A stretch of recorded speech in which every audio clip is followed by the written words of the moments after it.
Hello, everyone, and welcome to our Say Hey podcast. It's where we delve into the minds of geniuses.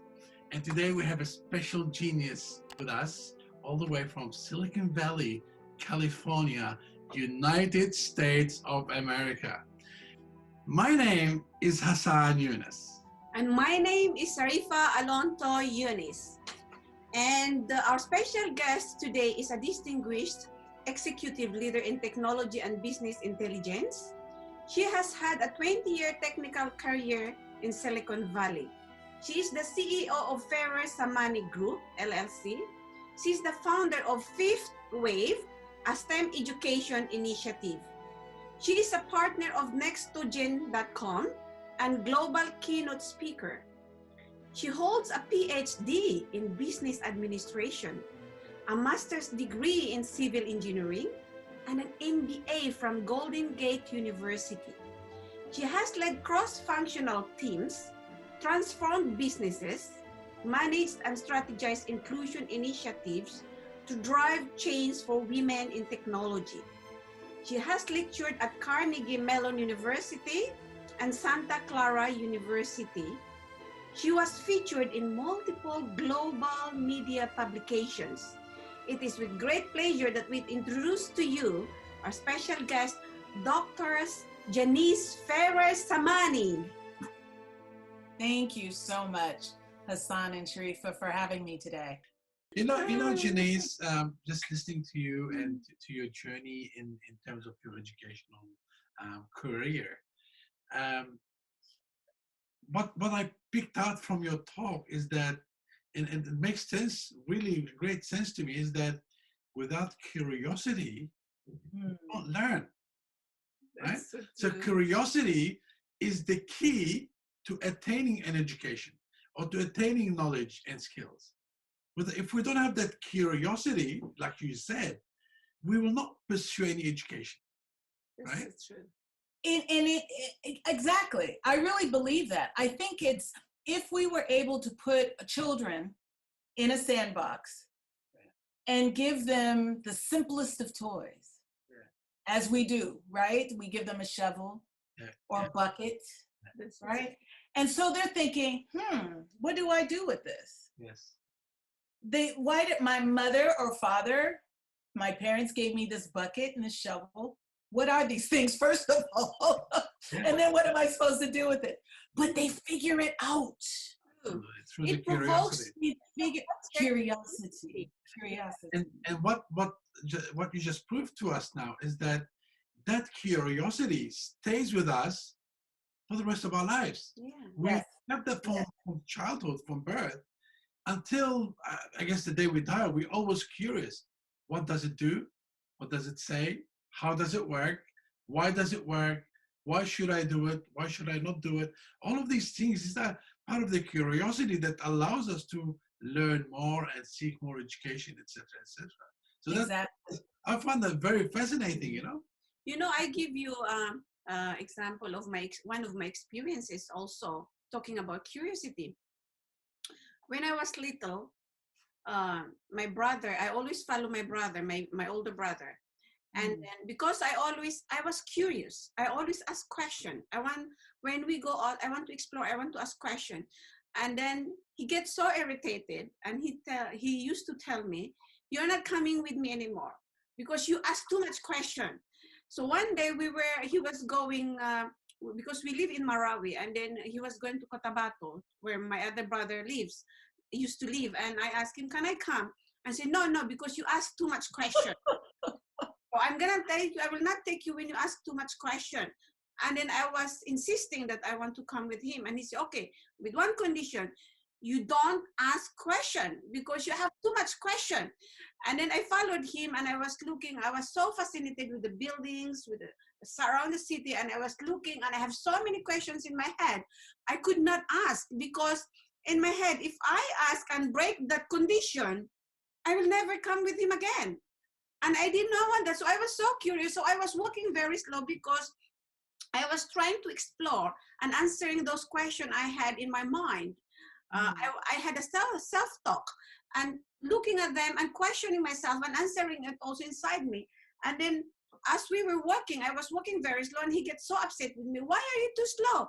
And then I said, yeah, because I can't ask questions. He asked me to ask questions. So I have to look at those things and try to understand.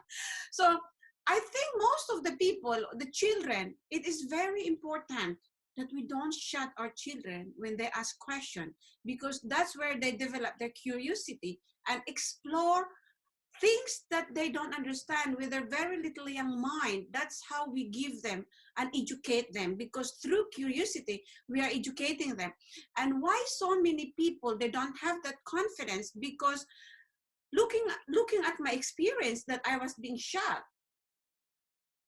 my curiosity stopped there, and I keep it to myself.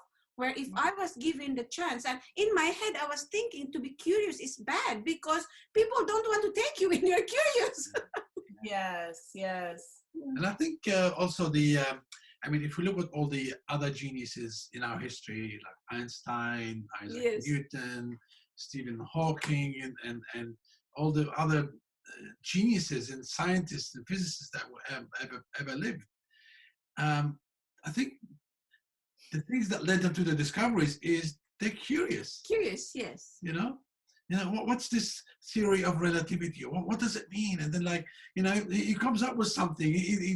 He's curious. He needs to find out what it is and how it works. And it's just amazing that curiosity has led to so many discoveries.